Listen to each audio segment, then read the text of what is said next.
In the deepening twilight of King's Landing, the last red rays of the sun flickered across the dark waters of the Blackwater rush. Stannis Baratheon stood on the prow of his flagship, a looming figure in battered plate, black hair threaded with strands of gray, his jaw set with iron determination. The mouth of the river was dotted with the hulks of burned vessels and the charred remains of men who had perished in the first wave of wildfire unleashed by Tyrion Lannister. Overhead, gulls circled in the acrid smoke. But despite the carnage, the way forward lay open now, just enough. The chain that was meant to trap Stannis' fleet had broken beneath the unrelenting assault of his warships, forging a ragged but serviceable breach. What was left of the royal fleet had scattered, failing to close off the Blackwater rush effectively. Stannis' bannermen had fought ferociously, sustaining grave losses, but they were undeterred. Through the fiery devastation, ragged sails and black-hulled galleys had pushed onward, ignoring the sickening heat of green flame that still danced on the surface in places. His men had thrown grappling hooks onto ruined hulls and dragged them aside. Archers picked off defenders on the walls from the decks of the ships that closed in along the shore. Now, even as the gloom of night threatened to swallow the city, Stannis and his men saw a path where there was once a blockade of ruin.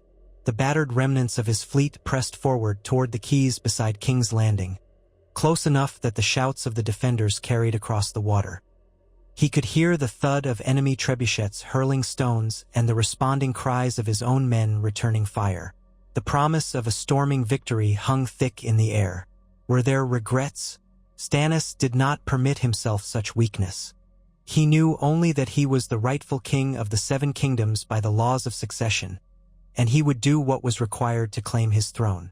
As the flagship glided toward the battered docks, the hiss and crackle of distant wildfire tapered off. The great green conflagration that had erupted hours before was dying down to streaks of haunting phosphorescence on the river. The stench of burned flesh and splintered wood was choking, but his men were well acquainted with the ugliness of war. They had come too far and lost too much to falter now. Men jumped from the ships onto the docks, splashing through the shallow water or stumbling over broken planks. Torches flickered in the hands of the first wave of attackers. When Stannis disembarked, his boots hit the dock with a heavy thud that echoed the pounding in his chest. His banner, the red heart of the Lord of Light, fluttered overhead, carried by a loyal standard-bearer. Behind him, in the gloom, the golden flames of the crowned stag on a field of black was half concealed by the darkness. There was no turning back. They had expected fierce resistance from the gold cloaks, from sworn swords of House Lannister, and perhaps from newly arrived Tyrell reinforcements. But the Tyrells were nowhere to be seen. A combination of trickery, Tyrion's absence from the front lines, and the city's own internal chaos had left the defenses disorganized. Redwine ships had been delayed at the mouth of the Blackwater, intercepting only some of Stannis' smaller vanguard. Tyrion's cunning green fire had taken a deadly toll, but not enough to destroy the king's entire fleet. Now, on the ground, many of King's Landing's defenders reeled from the horror unleashed upon them just as much as Stannis' men. Stannis led the charge up the beach and onto the quays. Flaming arrows whistled over his head, and a boulder smashed somewhere to his left, sending broken shards of wood and stone swirling through the air. Men shouted, but the cry that answered them was louder still. "Stannis! Stannis! Stannis!" Even amid the confusion, he found purpose in their chant, walking with grim pride. Far above, high on the walls, archers scrambled, loosing arrows into the mass of attackers. Screams and thuds mixed with the clang of steel. The water churned with sinking ships. Ladders were raised against the walls, and men tried to scale the battlements under a volley of spears and rocks. Yet Stannis had chosen his men well. They were disciplined, united in determination. One ladder fell, but 3 more rose in its place. At the mud gate, the thick oaken barrier splintered under the relentless pounding of Stannis' rams. First, defenders poured boiling oil through the murder holes above, setting men screaming in agony as scalding liquid drenched them. Some of the rams were abandoned, the men operating them burned or forced to dive away. The assault might have failed there, Had a company of sellswords inside the gate not lost their nerve and fled? In that moment of confusion, Stannis' troops slammed the ram again and again, driven by fury at their fallen brothers. Wood cracked. A section of the gate gave way. A wave of Baratheon men burst through, hollering fiercely. What followed was chaos and bloodshed. The courtyard within the gate became a slaughterhouse of swirling steel, men stabbing one another in the dark, the only lights the flicker of torches and the glow of fires further within the city. A body tumbled from the walls, nearly crushing 2 men in the press. Lannister guards, wearing crimson cloaks and gold lions on their surcoats, tried to hold the line but soon found themselves outnumbered. Some tried to retreat deeper into the city. Others dropped their weapons and raised trembling hands. A few fought on in utter desperation, refusing to yield. The cobblestones turned slick with blood. Stannis strode in behind the vanguard, stepping over the corpses of his enemies. This was the price for the Iron Throne, and he would not blink in the face of it. A swirl of gray-white smoke drifted past him, the stench of burning flesh and the tang of charred would suffocating. He had no illusions about the men he was killing or the ones dying for his cause. Each was a life ended too soon. But a momentary pang of pity did not stop his forward march. Many had told him that was his curse. His heart was flint, too cold for softness, too unbending for compromise. He would have it no other way. Across the city, the bells began to toll, a thunderous peal echoing against the walls and towers. Women screamed and children wailed. The shouts of the mob rose in a collective frenzy. The small folk had heard stories of how Robert Baratheon had once sacked the city, and though Stannis had been no friend to that sacking, the memory lingered, fueling panic. The city was caught between the defenders rallying near the Red Keep and the unstoppable wave of Baratheon men surging through the gates. A group of gold cloaks attempted a stand near a fountain in a small courtyard. They raised their spears, commanded by an officer with a plumed helm who barked orders, proclaiming loyalty to the boy king. But the men behind him shifted uncertainly. Some took one look at Stannis' grim line of heavily armed knights and started to edge backward. The officer reached for his sword, ready to slash down any who deserted, but the first arrow took him through the throat. He collapsed in a gurgling heap. Those gold cloaks still uninjured scattered, ripping off their cloaks as they ran, hoping the conquering army would not recognize them as Lannister soldiers. In the heart of the city, chaos reigned. Shops were shuttered, but hungry peasants and looters flung themselves at locked doors, believing that soon the city would belong to the new king. Why not steal what they could before the conquerors arrived? Fistfights broke out in the alleys. Some people prayed in the septs, chanting desperate pleas for deliverance. Others stowed themselves away in cellars, hoping to wait out the violence.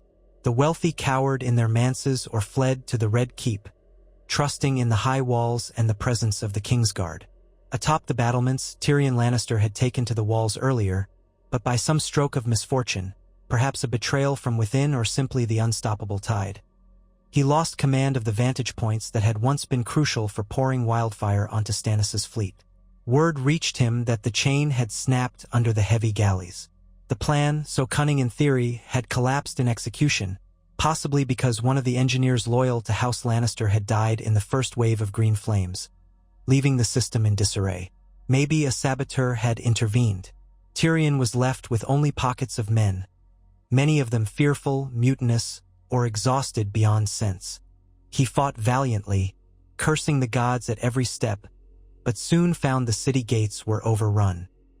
When he learned the mud gate had fallen, Tyrion scrambled to rally the gold cloaks for a final defense. His voice carried across the courtyard, "We can hold them! To me! To me!" But the men were too afraid. Some answered the call, but many turned away, intent on saving their own skins. It did not help that King Joffrey, who had taken to the ramparts for show, retreated to the Red Keep the moment the first major breach occurred. The boy king's cowardice was on full display, leaving Tyrion alone on the walls with a handful of loyal men. Cersei Lannister watched from a window in the Red Keep. She had her son Tommen beside her. Servants huddled near, terrified. Cersei's face was pale, her mouth set in a line of anger and fear. she had little hope for rescue. She had heard that her father Tywin was days away, and Mace Tyrell was uncertain to arrive in time or at all. Even if they did, they might find the gates taken, the city lost. She wondered if she would soon see Stannis Baratheon striding through the throne room, claiming the Iron Throne. The thought made her hands tremble with rage. Meanwhile, Ser Davos Seaworth, battered and exhausted, led a company of knights through the lower city. The onion sigil on his surcoat was half torn, caked in dust and the blood of friend and foe alike. His heart pounded with relief that they had survived the wildfire, but the cost had been staggering. His son Mathos was gone, taken in the initial blast that had devoured so many ships in a tide of green flame. The man who had once been a smuggler felt that loss like a sword twisting in his gut, but he pressed on. He would see Stannis crowned if it meant the world would be set to rights. They encountered pockets of City Watch who resisted, but after a few swift skirmishes, Davos's men overwhelmed them. Many inhabitants emerged from their hovels, looking to Davos with wide, desperate eyes, questioning whether mercy would be found with this new king. Some cast themselves on the ground, pledging their loyalty. Davos, long accustomed to desperation from his youth in Flea Bottom, could only nod stiffly and direct them to stay out of the path of the soldiers. If Stannis's men found them in the streets, there was no guarantee of safety. War was cruelty. To pretend otherwise would be delusional. Still, Davos hoped that, once the dust settled, their new king would show clemency to the small folk. It was not in Stannis's nature to be gentle, but he was just, and justice was often enough for those who were downtrodden.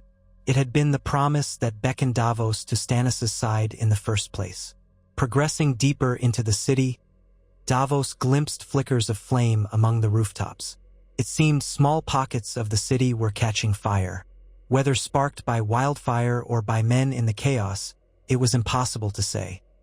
He motioned for a squad of soldiers to try to keep the blazes from spreading, but with so many scattered houses and narrow alleys, control was fleeting.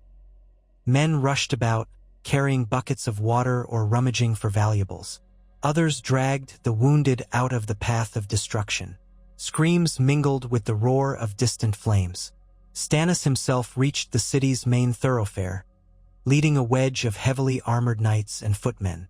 Before him lay the final approach to the Red Keep. Stone walls, high gates, and a drawbridge across the dry moat.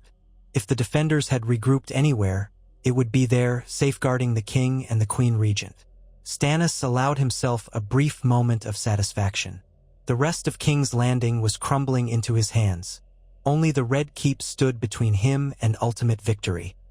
He found Tyrion Lannister in the outer yard, surrounded by a few loyal gold cloaks, some crossbowmen, and a handful of Sellswords. Tyrion was limping, bleeding from a cut on his forehead, his mismatched eyes wild with fury.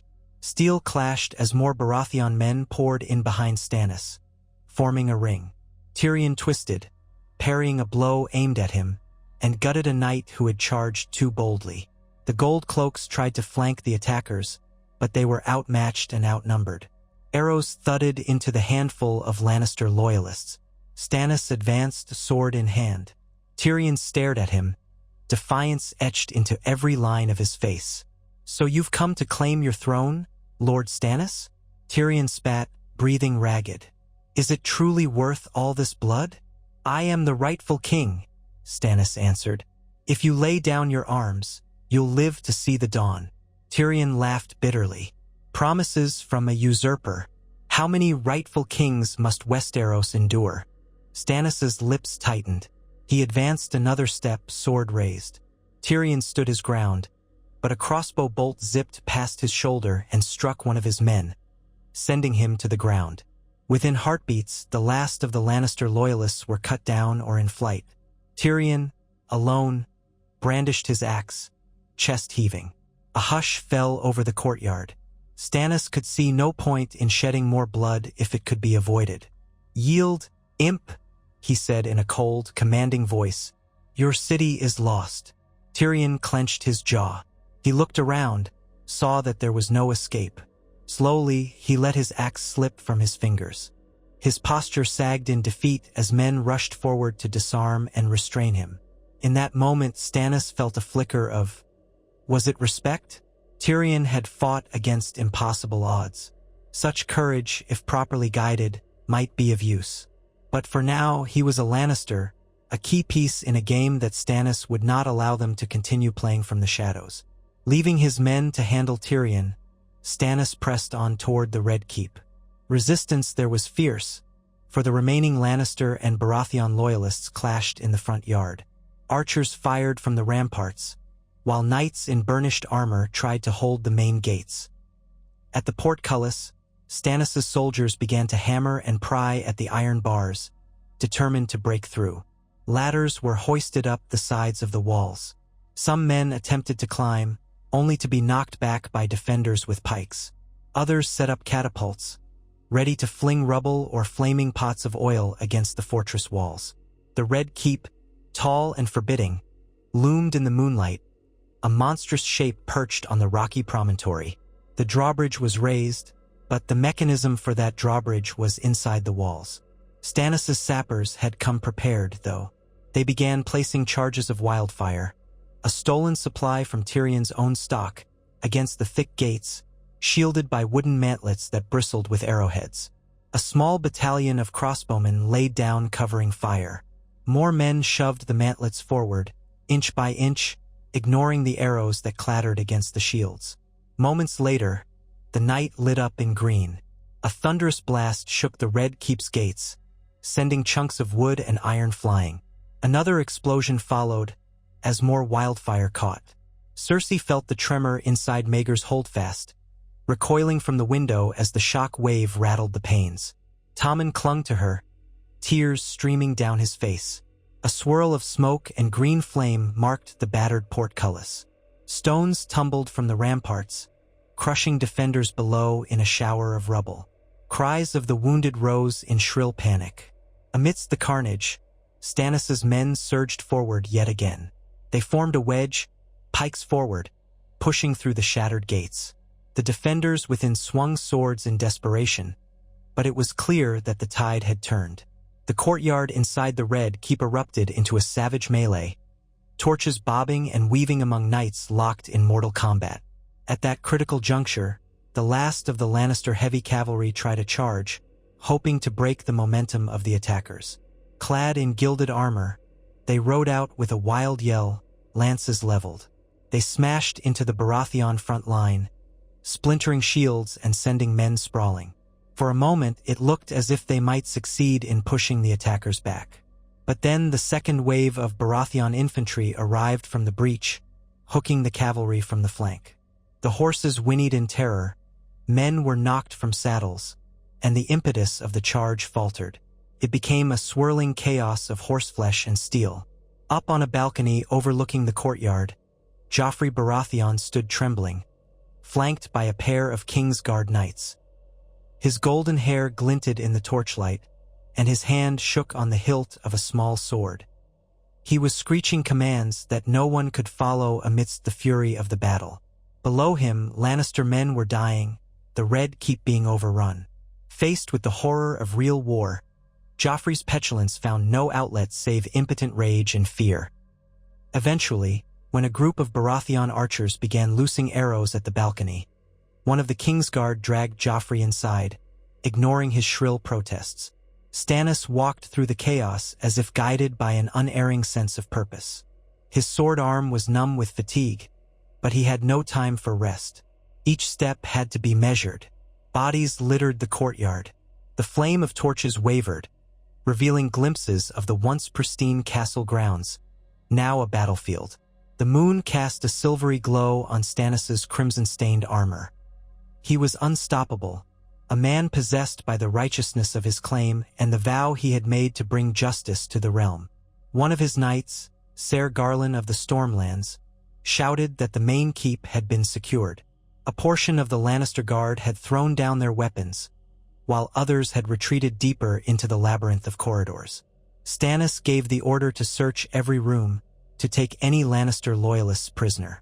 Davos Seaworth arrived, panting, reporting that the city was largely in Stannis' hands. Sporadic pockets of resistance lingered, but it was only a matter of time. Stannis nodded, his gaze set upon the steps leading into the Great Hall. The Great Hall of the Red Keep was dark, the tall windows letting in only the faint moonlight. The Iron Throne stood at the far end, a twisted mass of melted swords, a looming shape that seemed almost alive in the flickering gloom. Baratheon soldiers marched in, their footfalls echoing on the marble floor. Torches were lit, flooding the hall with dancing orange light. Stannis strode down that long aisle, flanked by a handful of his most trusted knights. The din of battle still raged outside, but here, in the seat of power, time seemed momentarily suspended. Before the throne stood a cluster of figures. Cersei Lannister, her blonde hair disheveled, eyes blazing with fury. Prince Tommen, wide-eyed and frightened. A Kingsguard knight, Ser Meryn Trant, holding his sword, face tight with uncertainty.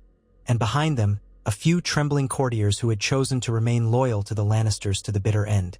Joffrey was nowhere to be seen. Perhaps he had fled to some hidden chamber, or perhaps he was cowering behind locked doors. Cersei glared at Stannis as he approached. She looked both terrified and furious, a cornered lioness baring her teeth. Tommen clutched at her dress, though he was almost as tall as her now. The boy's eyes were filled with tears, uncertain if he should beg for mercy or stand tall like a king. Stannis came to a stop before them, sword in hand. For a long moment no one spoke. The hall was filled with the crackling of torches, the echoes of screams from outside, and the heavy breathing of the men around him. Cersei broke the silence, her voice cutting the air. "Traitor, do you think the city will ever bend the knee to you after this butchery?" "I am no traitor," Stannis responded, his voice harsh. "I am Robert's heir, and the rightful king. The city is mine." She laughed, a hollow sound. "Rightful? Robert was no rightful king. The Targaryens." Stannis raised his sword. "It matters not. The Targaryens are gone from these shores. Robert took the throne by conquest and by the will of the realm. I have the stronger claim over Joffrey, whose bastard lineage is plain for all to see." Cersei's face twisted, and she flicked her eyes toward Tommen. She had always favored her children above all else, but now she could do little but stand in defiance. "You think you have won," she spat. "But my father will ride for this city. You will die screaming Baratheon, if not by his hand, then by another. Gold wins wars, you fool." Stannis's face hardened. "Your father cannot arrive in time to save you. Surrender." She clenched her jaw. "I have no intention of giving you the pleasure of humiliating me. If you want this throne, take it. Take it with fire and blood, the same way my husband's brother did." Stannis studied her. The memory of how House Lannister had unleashed the sack of King's Landing decades earlier, betraying the Mad King at the final hour, was not lost on him. That had been Tywin's doing. And here was Cersei, Tywin's daughter, prepared to meet her own downfall in the same halls that had once witnessed so many atrocities. Tommen took a halting step forward. He managed to speak through trembling lips. "Please, I don't want anyone else to die. If we yield, will you let Mother live?" It pained Stannis to see a child so frightened, but he did not allow himself to soften. His cause was just, but mercy was not his strong suit. Even so, he remembered what Davos had once told him, that a king must show clemency for the good of the realm, not just for personal sentiment. "Lay down your arms," he commanded, his voice echoing in the hall.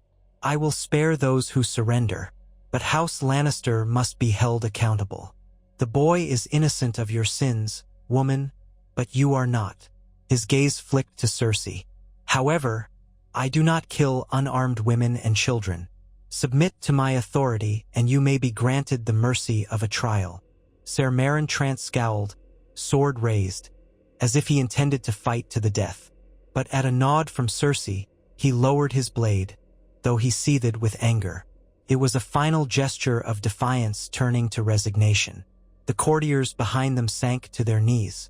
Tommen's tearful eyes flicked between his mother and Stannis, uncertain if anything he said could stop what was coming. Cersei cast her eyes at the Iron Throne, the seat she had coveted for her children. Now it was lost. She let out a trembling breath. A trial, you say? For what? If you want my head, at least have the courage to say it. Queen Regent, you are charged with high treason, adultery, incest, and the murder of King Robert, Stannis said flatly. I will see you answer for these crimes. He motioned for 2 of his knights to seize her. She did not resist, only glared at him with a loathing that seared the air. Tommen was led away as well, sobbing quietly, while the Baratheon men disarmed Ser Meryn Trant. The boy's terrified pleas for his mother mixed with the clash of steel and the rumbling fires outside. Stannis advanced to the base of the Iron Throne. The twisted swords loomed above him, a menacing silhouette against the flickering torches. For years, he had felt overshadowed, first by Robert, then by Ned Stark and the intrigues of King's Landing, and now by the Lannisters. He had been overlooked, scorned, or denied his rightful due at every turn. No longer. The city was his, the throne was his. He had lost many loyal men along the way, men who would never see the realm he hoped to create. But he told himself their sacrifice would not be in vain.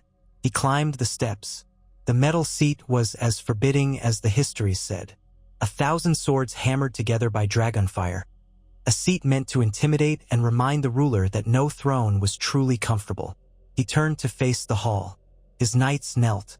Behind them, survivors from the city and the palace staff lingered, uncertain of their fate. Some wept with relief, others with despair. The hiss of the wind outside and the roaring fires gave an eerie backbeat to the silent spectacle. He sat, the metal pressed cold and unyielding against him. The corners of the blades jutted at awkward angles, threatening to cut him if he shifted incorrectly. But Stannis did not flinch. He stared out at the hall. In that moment, the only sound was the distant echo of men chanting his name, carrying through the broken gates, bouncing off the stone walls. "Long live the king!" came a roar from outside, from the throats of soldiers who had fought and bled for him. The words rolled through the corridors, reverberating in the great hall. Stannis allowed himself a grim smile, though it did not reach his eyes. "It is done," he murmured, though no one but the gods could hear. The dawn came with more bloodshed than peace. Looters still roamed the streets, and pockets of Lannister loyalists tried to fight their way free, hoping to regroup outside the city. Stannis' troops spent hours putting out fires, subduing riots, and restoring a measure of order. Bodies were piled in the squares, and the stench of death clung to every alley. Flea Bottom seethed with resentment, even though many of the poorest folk believed Stannis could bring them justice. The swirling questions of punishment and reward hung thick in the smoky air. Davos Seaworth took it upon himself to quell some of the worst outrages by reminding Stannis' men that the king wished to avoid needless cruelty. But war is war, and violence once unleashed could not be so easily contained. Davos personally escorted groups of small folk to safer areas. He oversaw the distribution of what little food remained in the city stores, wanting to prevent a starvation riot. In the Red Keep, men loyal to Stannis set about removing Lannister banners, draping new ones that bore the stag and flaming heart sigil. Queen Cersei, stripped of her regal attire and placed in a guarded chamber, could only stew in her hatred. Tommen was placed under watch, treated gently but firmly, to be used as a hostage if necessary. Joffrey was captured 2 days later, discovered hiding in a secret passage with Ser Boros Blunt. The king's guard had tried to sneak him away by night, but Stannis' men cornered them. Joffrey was dragged to the throne room, screaming and cursing, threatening to have everyone's heads. But his tantrums carried no weight anymore. He was thrown into a cell beneath the Red Keep, left to sob and rage in equal measure. Tyrion Lannister was likewise imprisoned, though with some measure of courtesy. Stannis recalled that Tyrion had done much to plan the city's defense and still commanded a certain respect among the people. Perhaps he could be an asset or at least a bargaining chip in dealing with House Lannister. But for now, the imp sat in a stone cell, with only stale bread and water for comfort. On the 3rd day after the battle, Stannis presided over a gathering in the Great Hall. The floor was scrubbed clean, though the walls still bore scorch marks and the faint stench of smoke. Loyal lords and knights from the Stormlands, the Crownlands, and the Reach, those who had already flocked to Stannis's cause or had been pressed into submission, assembled to swear fealty. Ser Eldon Estermont, Lord Bryce Caron, and others stepped forward to place their swords at his feet. The High Septon, trembling with fear, arrived under heavy guard. Stannis demanded an anointment and blessing before the Iron Throne, a public display that the faith had now recognized him. The High Septon had little choice but to comply, albeit with as much pious ceremony as he could muster. When the blessing was done, Stannis spoke to the assembled lords and knights. His voice was gravelly from fatigue, but it carried the same iron resolve. I will bring justice to this realm. The Iron Throne does not belong to a bastard born of incest, nor will I tolerate corruption and lawlessness. Your fealty shall be rewarded with fair rule and the security of the realm. Betrayal will be dealt with harshly. This I swear by the Seven, and by the Lord of Light who has guided me this far. Some in the hall exchanged uncertain glances at his invocation of the Lord of Light. The Red Priestess, Melisandre, stood to one side, robed in scarlet. The rumor spread quickly that her shadowy sorcery had given Stannis the strength to breach the city. Men recalled hearing the distant rumor of a shadow assassin that had felled Renly Baratheon, though none dared speak openly of it now. Tension lingered. If Stannis was truly under the spell of that strange foreign god, how would that shape his reign? Yet for many, such questions came second to survival. Stannis was here. Stannis was king. Best to bend the knee and hope for leniency. Melisandre watched from a distance, a soft smile on her lips, her red hair cascading down her shoulders. Whether she was truly satisfied or simply biding her time, no one could say. She had preached that the night was dark and full of terrors, and many men who had faced the wildfire believed her words. The victory had come at a great cost, but was it not said that light could only triumph through trial by fire? In the days that followed, the war for the throne did not simply end, but its shape had been irrevocably altered. Ravens were sent north, east, and west, proclaiming that King Stannis Baratheon now sat the Iron Throne, that Joffrey was a pretender, and that House Lannister's crimes would be punished. There was no immediate response from Lord Tywin Lannister, though rumors placed him near Harrenhal, gathering forces. The Tyrells, hearing of the city's fall, hesitated.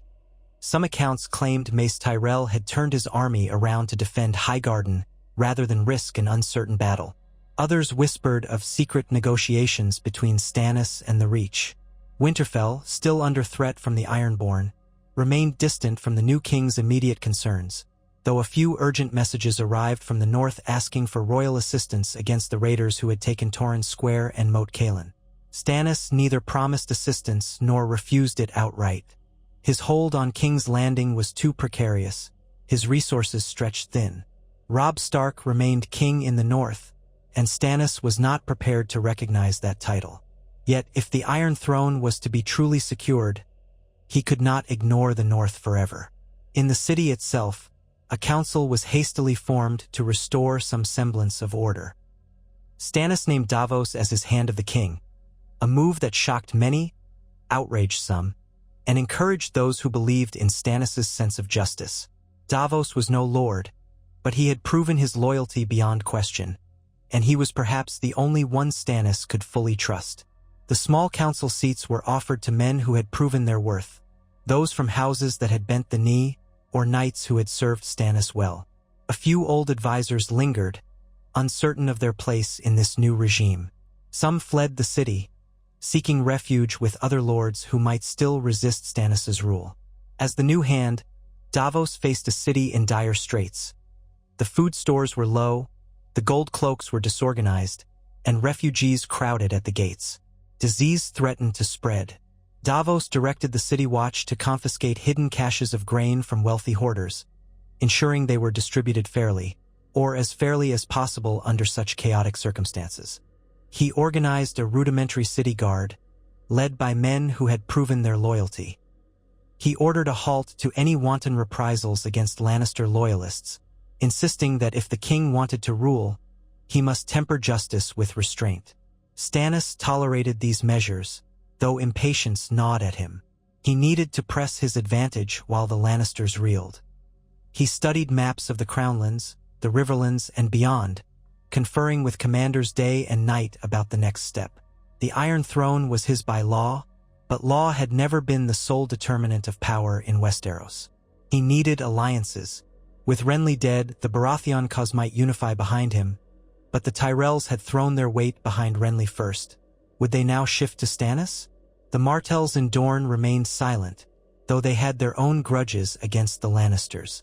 The Vale was under the rule of Lady Lysa Arryn, unpredictable and isolated. In the Westerlands, House Lannister still had a formidable army. War would continue. One late evening, Davos came to the Royal Solar, finding Stannis brooding over a letter. A single candle burned, and the gloom made the king's gaunt features appear more severe than usual. Davos bowed, heart heavy with the burdens of the day. "What news?" Stannis asked. "The city is stabilizing," Davos reported. "Though the small folk are fearful, we've put a stop to the worst looting. We have distributed some food, but supplies are running dangerously low. More shipments are coming up the Blackwater, but they won't be enough for long." Stannis grunted. "We must secure the Rose Road. The Tyrells have the power to feed the city 10 times over. I want them bending the knee. If they refuse, we will have to wrest Highgarden from them." "Are we prepared for such a campaign?" Davos hesitated. "Sire, we have lost many men in taking the city. The fleet is damaged. Perhaps it would be wiser to attempt diplomacy first." Stannis's gaze smoldered. "Diplomacy?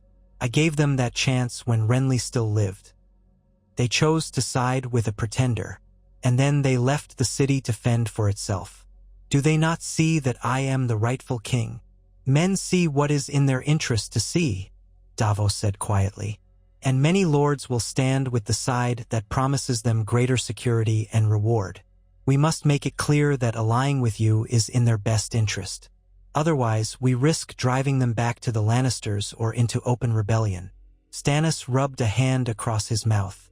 "You speak wisdom, old friend, as always, but it is galling to beg for support from those who spurned me before. Still, if the realm is to be saved from further chaos, then perhaps you are right.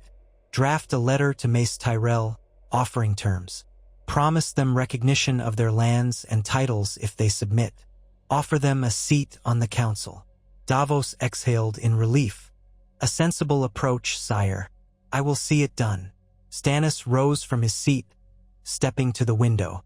King's Landing sprawled before him, lit by torches and hearthfires, the scars of battle evident in the ruin of some districts.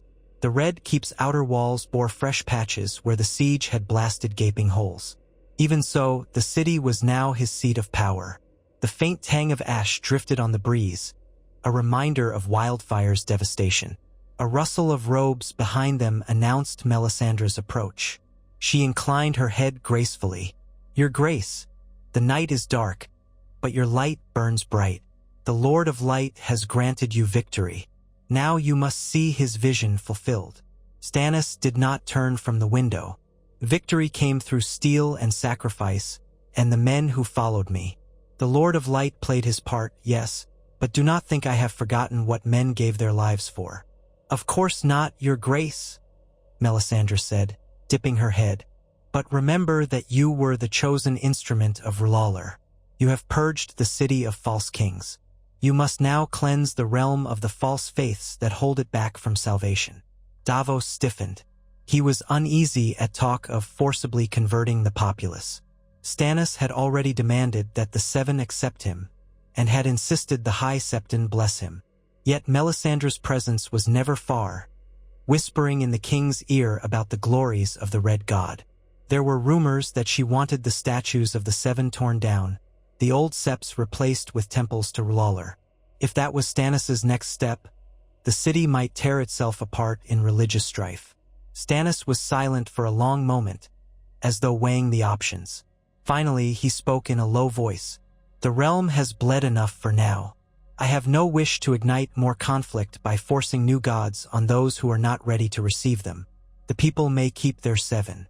Let them also see the light of the Lord of Light in time. I will not indulge in a purge, nor will I turn from lawless truth." Melisandre's eyes glowed like embers, but she bowed gracefully. "As you wish, your grace.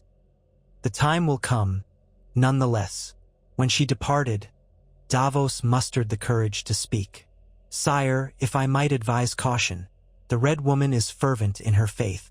The city is uneasy. The faith of the Seven is woven into their lives. If we impose—" Stannis cut him off softly. "I have no desire to provoke open rebellion, Davos. I trust in R'hllor, but I will not let a priestess dictate matters of state. My brother Robert indulged the Seven. I will not indulge, but I will not punish them either. Not yet." His voice carried a steely edge that hinted at future battles, spiritual as much as political. News trickled in from the countryside.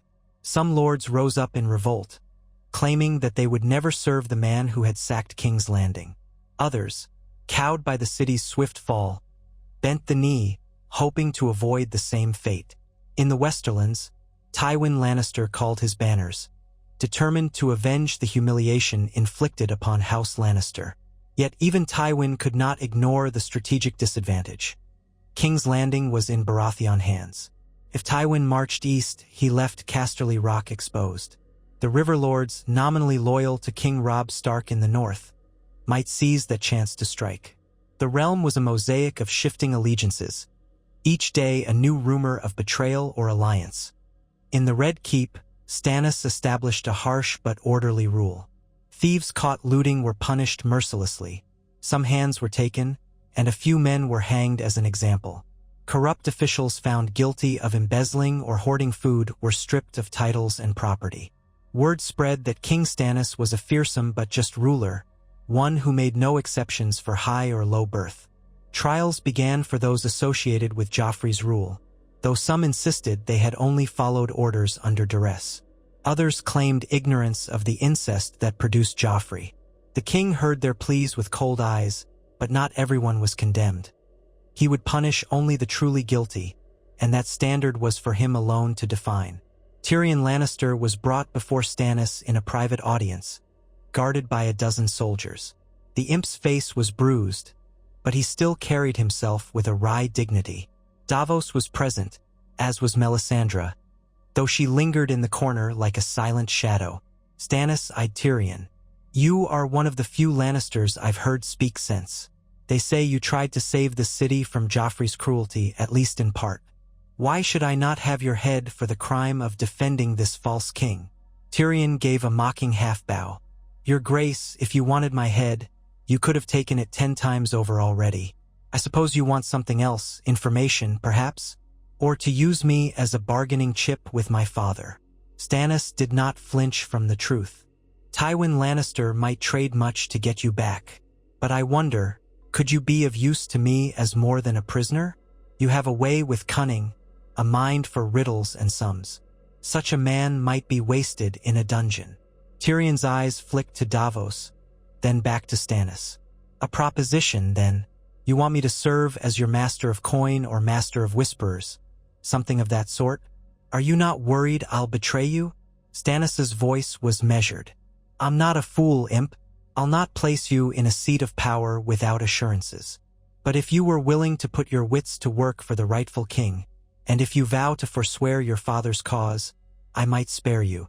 Tyrion's mouth twisted in a bitter smile. "Forswear my father's cause? Considering how dearly he's valued me in the past, that might be easier than you think. But the name Lannister is not a collar that's easy to slip. My father would claim I'm a hostage. My sister would, well, perhaps I should not speak of what my sister might do. But you propose I ally with you, the man who just deposed my nephew." Stannis's lip curled. "That bastard was no blood of yours, not truly, if half the tales are true." Tyrion flinched slightly.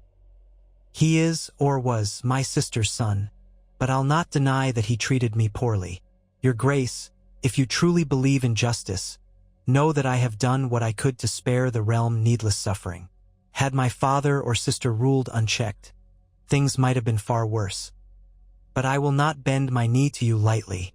I have some measure of pride." Davos spoke up. "You stand accused of treason, Lord Tyrion. Pride is a luxury you can ill afford.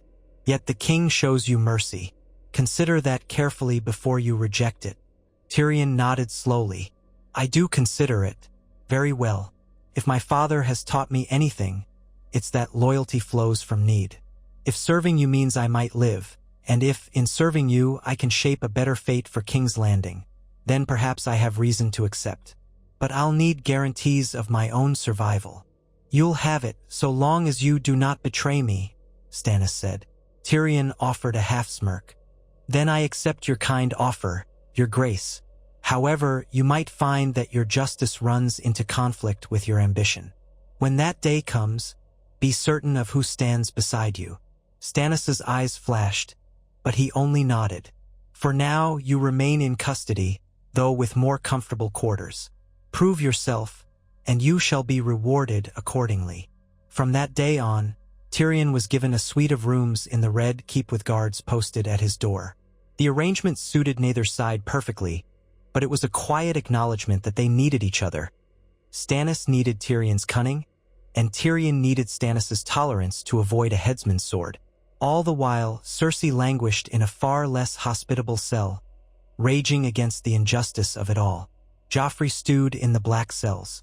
Tommen wandered the Red Keep under watch, quiet and sad, with none of the cruelty or arrogance his brother displayed. The realm beyond the walls still smoldered with conflict, but within the city, Stannis's will was law. Weeks turned into months, and the city slowly began to recover. The scars of battle never vanished, but traders returned, merchants set up stalls, and ships came into port, albeit in fewer numbers than before. The Gold Cloaks were reformed, loyal to Stannis. A few storms battered the city, and men half-joked that the storms were either curses or blessings from the new king's icon, the Lord of Light. Nevertheless, the battered walls were repaired, the break in the gates mended, and with it a sense of uneasy calm settled over King's Landing. Then came word from the Westerlands. Tywin Lannister was on the march, with an army that might rival Stannis's battered forces. The West was not wholly unified, but Tywin had gold, and gold could buy swords. House Tarly from the Reach, sworn to the Tyrells, might come to the Lannisters' aid if Stannis could not secure an alliance with Highgarden quickly. The Stormlands still reeled from the civil war that had erupted between Stannis and Renly. The Vale was quiet, but that quiet could break at any moment. In the north, Robb Stark continued his own war, with no clear sign of coming to the crown's rescue. Why should he, when he declared himself king in the north? Amid all these uncertainties, Stannis set forth plans to march west and crush Tywin before he could threaten the capital. Davos advised caution, pointing out that leaving King's Landing so soon after taking it might invite uprisings from within or from other claimants. Tyrion cunningly suggested that if Tywin was drawn into a siege at Riverrun or Harrenhal, it might buy time for Stannis to fortify his position and gather more allies. Melisandre pushed for a bold strike, claiming Lawler promised victory if they fought with the fire of faith. The arguments raged in the small council, each man and woman with their own agenda, their own vision of how to secure the realm. Through it all, the memory of the Blackwater remained a testament to the new king's resolve. Stannis had triumphed where many believed he would falter, conquering the city with a combination of grit and dogged determination. Men still whispered tales of green flames on the river, of battered ships pressing on through certain doom. Stannis had paid a high price, but he now sat the Iron Throne, determined to see the realm brought under his command. And so the realm held its breath, awaiting the next chapter in the War of the Five Kings, though perhaps the count of kings would soon change. Some found renewed hope under Stannis' stern rule, thinking that a man of iron principle might finally restore order. Others quaked with fear at the thought of further bloodshed. But the die was cast. The red heart of Stannis Baratheon's banner flew over the Red Keep, and all the swords of King's Landing had sworn fealty, or died in the attempt. Whatever fate might bring in the next season, Tywin's wrath, the Tyrells' cunning, or the North's defiance, Stannis would face it as he always had, with an unwavering sense of righteous duty that would either crush his enemies or break him upon the Iron Throne he had fought so long to claim. For now, at least, the throne belonged to him and the city was his. The promise of justice, once a faint glimmer, had come in the shape of a hard and unyielding man who would not suffer the corruption of false kings. On certain nights, when the wind blew in from the sea, the pungent odor of ash still drifted over the walls of King's Landing. The small folk shuddered, recalling the terrible green conflagration that had almost devoured them. Some of them prayed to the Seven for deliverance from future horrors. Others lit candles to the Lord of Light, hoping that this new king's god might spare them the tragedies of war. No one knew how long Stannis Baratheon's hold on the Iron Throne would last, but for now, the city had a king who did not bend. If that was enough to bring them peace, the realm might finally know respite. If not, the storms to come would be fiercer than any they had ever known. Still, as the new king stood on the parapets at dawn, looking out over the bay and the broken hulls that reminded him of the cost of victory, he felt no pride, only purpose, only the unrelenting burden of duty. Men had died for this throne, good men, loyal men. He had spilled Lannister blood and seen the devastation of wildfire. He had seized the seat that so many had coveted. Now, as the sun rose over the city's battered skyline, Stannis vowed that he would not fail them. By the laws of gods and men, he was king, and if the realm needed a king of iron justice, then that was what he would be, however heavy the crown.